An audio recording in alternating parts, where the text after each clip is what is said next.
Ya,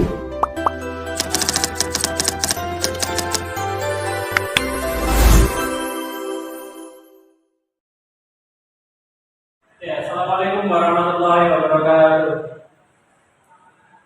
Kali ini kami dari kelompok 5, saya sendiri yang bernama Muhammad Ziyad dengan nomor tim 23205076 akan mempresentasikan terkait Microsoft Word, yang mana Microsoft Word ini digunakan untuk pembuatan dokumen akademik dan administrasi. Jadi pada hari ini kita akan sama-sama belajar bareng untuk praktek bagaimana sih membuat dokumen akademik, bagaimana membuat surat, bagaimana membuat surat khususnya untuk di ranah administrasi akademik. Kami dari kelompok 5, saya sendiri Muhammad Ziyad dengan nomor tim 23205076 dan ada dua rekan, ada Kak Daniel dan juga Mas Saleh yang akan mempresentasikan di slide berikutnya.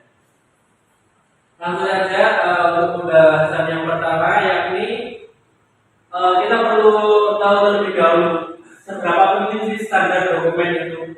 Standar akademik dan administrasi, standar dokumen untuk dokumen akademik dan administrasi itu seberapa penting sih? Nah, jadi standar dokumen akademik dan administrasi ini bukan sekedar hanya formalitas saja ya, tapi juga untuk kredibilitas dari akademik itu sendiri. Jadi banyak orang mengira bahwa surat-surat dokumen akademik maupun administrasi ini hanya untuk formalitas dan juga untuk merumitkan birokrasi yang ada di perkantoran itu. Namun sebenarnya itu bukan ya, bahwa yang sebenarnya standar di penulisan surat untuk akademik maupun administrasi ini cukup penting. Kepentingannya yaitu ada 4 istilah tadi yang bisa dilihat. Yang pertama adalah integritas dan kredibilitas akademik. Dengan pembuatan surat yang sesuai standar akademik itu tadi, kredibilitas itu terjaga. Semua integritas dan kredibilitas akademik itu pasti terjaga dan meyakinkan untuk semua penerima surat itu tadi.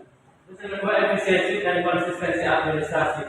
Jadi kalau pembuatan surat, kalau sudah ada standarnya, itu sudah menjadi kayak pedoman atau kayak sudah menjadi patokan. Jadi itu akan lebih mempersingkat waktu, lebih mengefisiensikan waktu itu tadi dalam pembuatan pengelolaan standar dokumen akademik, surat akademik maupun administrasi.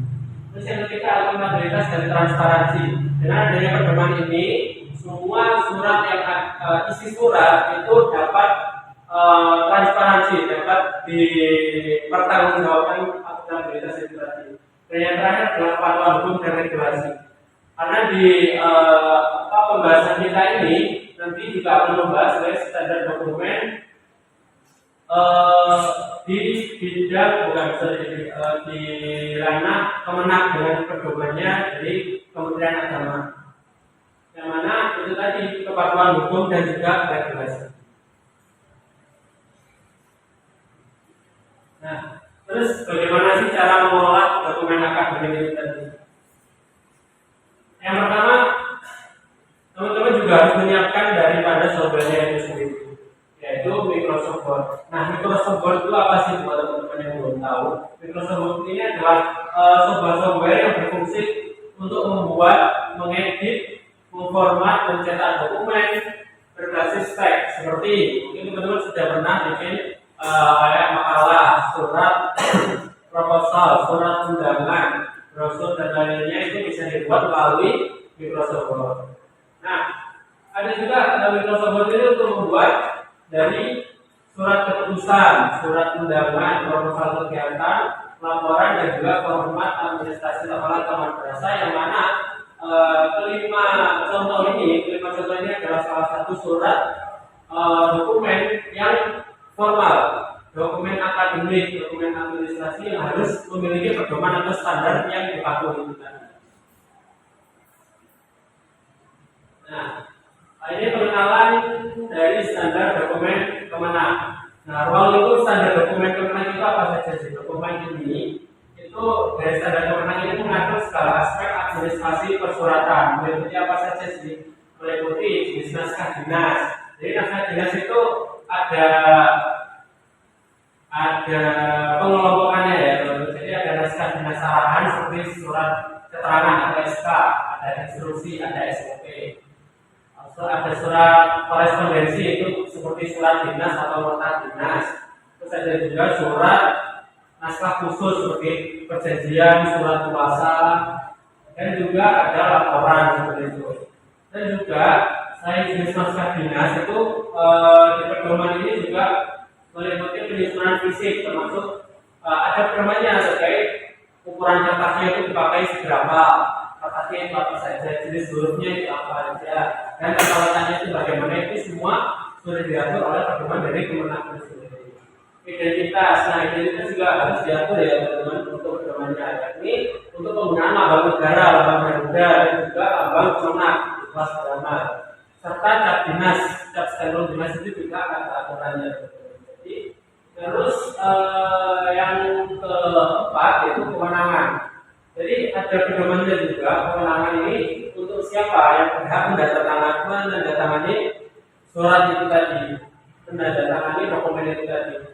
Terus yang terakhir adalah distribusi, alur surat masuk dan surat keluar itu ada pedomannya juga. Itu pembahasan ya saat ini untuk pembahasan daripada pedoman teknis pembuatan dokumen resmi berdasarkan dari pedoman Kementerian Agama Republik Indonesia. Nah, yang pertama ini membahas pedoman dari awal hingga akhir, dari mulai format, terus hingga tanda tangan dan cap dinas. Nah, yang pertama yaitu adalah menyangkut format. Nah, ini juga harus dipatuhi ya pedomannya yang terkait dari font. Font ini harus wajib menggunakan font Arial. Nah, untuk ukuran font itu 11 sampai 12. Untuk format cetaknya A4 putih, dan yang terakhir adalah margin. Margin ini biasanya sering terlupakan ya, bahwa sebenarnya margin ini ada bagian penting, yang mana atas itu 2 cm, bawah 2,5 cm, kanan 2 cm, dan kiri 3 cm. Selanjutnya yaitu penggunaan kop surat dan logo. Nah, ini adalah bagian penting karena kop surat atau logo inilah bagian dari kredibilitas itu tadi, yang menunjukkan kredibilitas dari dokumen penciptaan dokumen itu tadi, dari siapa. Nah, yang pertama adalah lambang negara Garuda. Ini penting untuk dimasukkan untuk naskah yang menandatangani Menteri Agama, yang naskah tanda tangannya itu dari Menteri Agama itu sendiri harus ada logo kop surat lambang Garuda. Yang kedua adalah lambang Kemenak. Di kelas berapa ini harus ada untuk naskah dinas pejabat dan struktural. Dan yang ketiga adalah hierarki kop surat. Hierarki kop surat ini adalah untuk yang garis pertama, yaitu Kementerian Agama Republik Indonesia, itu ditulis di garis pertama. Yang kedua ada nama unit organisasi. Dari mana unit organisasi ini menyerahkan gitu dari akademik mana, nama organisasinya itu apa, itu diketik secara nominal, ukurannya Arial 12. Untuk yang tadi Kementerian Agama Republik Indonesia itu ditulis secara kapital Arial 14. Dan yang terakhir bagian bawah sendiri itu alamat instansi. Ini cukup penting juga untuk menunjukkan alamat instansinya itu dari mana. Itu dituliskan juga dengan Arial, Arial dengan ukuran 9. Saja penomoran surat. Nah, penomoran surat ini penting juga untuk mengetahui nomor urutnya apa, kode jabatan seperti apa, pada klasifikasi arsip juga apa, dan bulan serta tahun. Ini cukup penting untuk kearsipan juga nantinya. Nah, ini ada pedoman ya teman-teman. Jadi misalnya contoh dari surat biasa dari kota B strip 321, strip SD, strip B.41V atau akar 4, terus strip OT titik 01.3 strip 06 strip garis 2015. Nah, B ini adalah bagian dari kode biasa. Jadi kode itu ada dua, ada B sama ada R. Kalau B kode biasa, kalau R kode rahasia. 321 ini adalah nomor urut surat keluar. Surat keluarnya nomor urutnya berapa? SC ini adalah kode jabatan. SC adalah kode jabatan sekjen. Terus B titik 4 adalah kode unit bawahannya nomor keempat. OT titik 01.3 adalah klasifikasi arsip, dan 06 adalah bulan Juni, dan 2015 adalah tahun penyerahan tadi tahun keluarnya kita. Selanjutnya adalah tata naskah korespondensi. Nah, nota dinas internal format yang terhormat dari hal tanggal secara berurutan itu diatur oleh pedoman dokumen resmi Kemenang. Surat dinas eksternal menggunakan kop lengkap itu harus nomor lampiran perihal itu di sebelah kiri serta tempat dan tanggal itu berada di sebelah kanan. Terus yang terakhir yang penting adalah tanda tangan untuk integritas dan kredibilitas transparansi tadi, tanda tangan dan cap dinas bahasa biasanya. Nah, yang pertama adalah pejabat penandatangan ditulis dengan huruf kapital beserta bulannya. Selanjutnya jarak tanda tangan sekitar 3-4 spasi. Terus warna tinta tanda tangan itu boleh warna tinta hitam dan juga boleh warna tinta biru. Yang terakhir adalah cap dinas menggunakan stempel tinta warna ungu dan menyentuh tanda tangan. Terus di atasnya tanda tangan. Dan yang terakhir dari pembahasan saya adalah persiapan untuk kita praktek untuk bagaimana sih cara pembuatan surat tadi berdasarkan pedoman-pedoman yang sudah saya jelaskan tadi. Yang pertama adalah kalian harus menyiapkan software Microsoft Word. Kalian juga tetapkan font dan spasi berdasarkan pedoman yang ada. Nah, pedomannya ada di sini, nanti bisa dicek. Nah, pedomannya yang harus dipersiapkan untuk awal sekali itu adalah untuk mengatur ukuran kertas terlebih dahulu. Ukurannya harus 4, marginnya atas itu 2, bawah 2,5, kiri 3, kanan 2 cm. Dan font itu menggunakan font Title Arial 12. Dan lain spasi jarak antar kata itu menggunakan 1,5 spasi. Nah, yang terakhir adalah sesuaikan dengan pedoman penulis dokumen. Sesuaikan mulai dari header hingga footer sesuai dengan pedoman penulisan yang ada di Kementerian Agama Republik Indonesia. Itu nanti kita akan membahas selanjutnya bersama Pak Elvira. Terima kasih. Nah, kita tadi melanjutkan pembahasan yang lanjut lagi. Kita sudah beritahu apa saja yang masih saja. Nah, sekarang kita harus praktek langsung ya teman-teman. Yang pertama, sebelum kita membuat surat terlebih dahulu, kita harus menyiapkan softwarenya yaitu Microsoft Word. Yang pertama, kalian harus membuka dokumen file kosong. Nah, kita itu harus mengatur marginnya. Marginnya itu atas 4 cm, terus bawah kiri kanan itu 3 cm. Terus kita juga memakai font Times New Roman dengan ukuran 12. Setelah itu kita membuat kop suratnya. Nah, kop suratnya itu kita tutorialnya adalah satu, sisipkan header. Nah, kita akan insert terus ke header lalu ke blank. Nah, yang kedua tambahkan logo penat atau madrasah di sebelah kiri. Lalu yang sebelah kanan itu bisa diisi dengan nama madrasah, alamat, nomor telepon, email, dan websitenya. Terus biasanya itu ditambah garis bawah untuk pemisah. Nah, itu diisi dengan teks yayasannya. Contoh, yayasan pendidikan ini atau ini. Nah, lanjut. Kita juga harus mengisi identitas suratnya. Nah, di bawah surat itu kita bisa mengisi nomor surat, lampiran, dan perihalnya. Nah, yang surat di bawah nomor ini maksudnya. Nah, yang di bawah itu kita bisa menuliskan nomor surat. Biasanya nomor suratnya itu berisi kode madrasah atau kode madrasah tahun. Nah, itu pakai kata kiri. Terus yang di bawahnya lagi kita juga berisi lampiran. Lampirannya ini kita bisa memperkirakan jumlah surat yang akan dibuat. Terus perihalnya ini undangannya ini berbentuk untuk apa? Biasanya pakai kata kiri sama tulis. Terus di bawahnya lagi biasanya itu ditulis tanggal. Nah, tanggal ini harus sama teman-teman. Kalau ada pun tidak apa-apa, kalau tidak ada pun tidak apa-apa. Terus alamat tujuannya seperti biasa ditulis dengan yang terhormat. Terus nama penerimanya siapa dan ke tempat. Lanjut kita mengisi isi dan penutupnya. Nah, di dalam isi ini kita membuka halaman besar dengan Assalamualaikum warahmatullahi wabarakatuh seperti surat pada biasanya. Lalu pada paragraf pertama bisa diisi dengan pendahuluan. Paragraf kedua bisa diisi dengan detail undangan seperti harinya kapan, jamnya kapan, tempatnya di mana. Terus untuk paragraf ketiga ini benar langsungkan salam menutup. Nah, satunya sudah seperti biasa, saya mengucapkan doa. Terus dilanjut dengan biasanya di bawah salam menutup itu di bagian kiri ada tanda tangan tetap. Nah, biasanya diisi dengan nama kepala bahasa atau kepala bahasa. Nah, sama nicknya kan ditambahkan juga stempel. Yang terakhir kita harus mereview dan menulis. Nah, dari review ini kita juga harus melihat keseluruhan suratnya.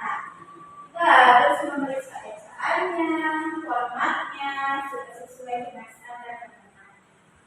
Kalau sudah, kita langsung menyimpan, ketik file, pilih file save as, dan kita bisa menamai satu nama tersebut dengan tujuannya. Sudah. Oke, baik. Lanjut dari penjelasan dari Mbak Dina tadi, kita lanjut ke tadi menyusun proposal kegiatan. Nah, ini di sini ada contoh dari proposal kegiatan organisasi daerah, yaitu Porsimala, Forum Silaturahmi Mahasiswa Daerah. Nah, apa sih proposal kegiatan? Nah, ininya proposal kegiatan ini menjelaskan rencana kegiatan secara sistematis, menjadi alat pengajuan izin dan pendanaan, juga menjadi pertemuan pelaksanaan sebuah kegiatan. Nah, di sini untuk proposal kegiatan yang pasti disambung. Yang pasti ada logo. Dari 3 logo tersebut, yang pertama logo kabinet, dari kabinet per kepengurusan, dan di tengah yaitu logo resmi organisasi daerah tadi Porsimala. Dan yang ketiga yaitu logo naungan, yaitu Fornas Malang, yang secara konsepnya itu menaungi seluruh mahasiswa daerah Lamongan yang berkuliah di Indonesia. Nah, untuk langkah-langkahnya, yang pasti penyusun sampul dari identitas proposal. Nah, untuk sampul dan pilihan identitasnya sudah terlihat juga. Tuliskan nama organisasi, nama organisasi juga sudah ada. Lanjut ke judul proposal, huruf kapital dan jelas. Nah, itu judul ulang Porsimala diri. Nah, selanjutnya periode kegiatan. Nah, itu periode kegiatan yang pasti di tahun 2025. Masuk ke alamat sekretariat dan kontak, yang pasti ada di atas ini. Di sini nanti ada sekretariatnya yang di dalam label biru, itu sekretariat alamat, yang ada kontaknya juga. Oke, lanjut. Yang selanjutnya pasti itu menyusun lembaga pengesahan. Nah, itu masuk ke lembaga pengesahan. Ini yang pasti ada yang pelaksana ya. Masuk ke keterangan pelaksana, yang tadi nanti ada rangkaian nama dari ketua pelaksana, nama sekretaris, hingga ketua organisasi periode kepengurusan tersebut. Lalu, oke, tempat dan tanggal pengesahan, tanda tangan dan stempel. Nah, ini masuk di sini. Untuk tanda tangan stempel yang pasti ketua pelaksana, yang kedua sekretaris sebelah kanan. Kalau dari kanan dari sebelah kiri sebelah kanan ya, pas ya. Nah, terus untuk yang ketiga yang pasti ketua umumnya, yaitu ketua periode angkatan tersebut. Oke, lanjut. Nah, ini masuk untuk penyusunan pendahuluan dari sini. Nah, di sini keduanya. Yang pasti yang pertama yaitu nama kegiatan. Nama kegiatan ulang bulan untuk tahunan tahun 2025. Ini nama kegiatannya. Selanjutnya diberi kepanjangan setiap proposal kegiatan. Nah, ini ulang itu kesehatan dan itu kepanjangan tadi. Masuk latar belakang dan tujuan kegiatan. Latar belakang bisa dilihat di sini juga ada. Di sini latar belakangnya yang pasti sesuai dengan apa yang ada di tema mengenai penampilan kondisi umum di daerah Lamongan, juga tujuan dari kegiatan proposal tersebut. Nah, ini masuk ke penampilan jalan hingga sampai hubungan dengan tema itu sesuai hubungannya. Dan nanti ditutup dengan urgensi pelaksanaan kegiatan. Nah, ini temanya. Untuk masuk ke tema selanjutnya itu tema kegiatan ataupun tema untuk pulang ini adalah pemuda penggerak pembangunan. Jadi tema tersebut adalah pemuda penggerak pembangunan berkelanjutan. Next. Oke, ini masuk ke lampiran dan susunan pelaksanaan. Nah, setelah tadi penjelasan yang panjang mengenai latar belakang dan tujuan adanya proposal kita ini, masuk ke lampiran dan susunan pelaksanaan. Nah, masuk ke lampiran ini disebutkan panitia pelaksana, lalu tentukan sasaran utama dan mendukung, juga dibagi per divisi lengkap dengan nama dan instansi. Nah, di sini ada sudah susunan kepanitiaan mulai dari pelindung, langsung ke pelindung ke bawahnya tanggung jawab hingga ke komite-komitenya bahwa itu pelaksana, sekretaris pelaksana dan lain-lain. Langsung terus masuk ke divisi. Jadi ini para evaluasikan dari per divisinya. Terus lanjut ke pelaksanaan kegiatan itu menetapkan pelaksanaan dan sasaran. Nah, di sini untuk pelaksanaan kegiatan ini panitia pelaksana bilang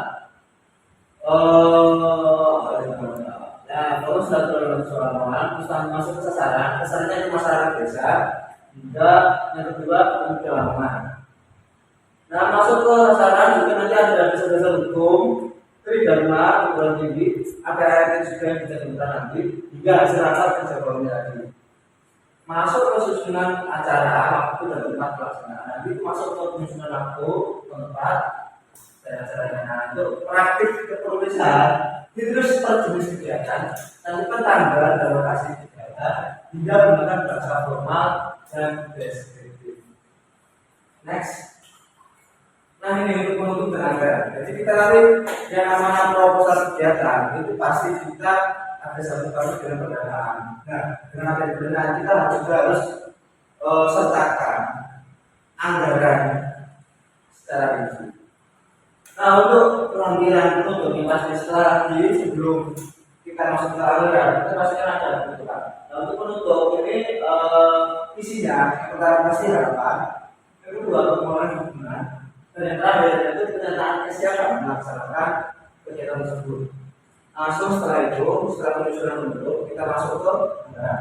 Nah, di sini anggaran kenapa dengan anggaran terakhir? Karena memang proposal kegiatan itu tidak ada kejelasan, maka tidak bisa dianggap sebagai proposal kegiatan. Jadi kita jelaskan dulu di awal kegiatan seperti apa, dan penyusunan seperti apa, strukturnya seperti apa, baru nanti kita sertakan anggaran. Setelah itu baru bisa disebut dengan proposal kegiatan. Lanjut ke anggaran nanti masuk ke anggaran. Yang di sini ada anggaran perencanaan, anggarannya berapa, biayanya, terus dibagi juga nanti anggaran masuk ke divisi, mulai dari divisi konsumsi, divisi acara, terus berapa itu kita nanti masuk ke anggaran. Jadi maksudnya perencanaan anggaran. Oke, mungkin cukup dari saya.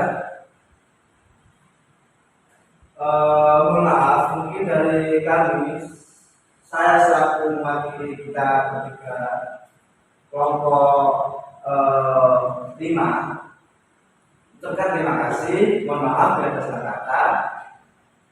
Bila ada hidayah,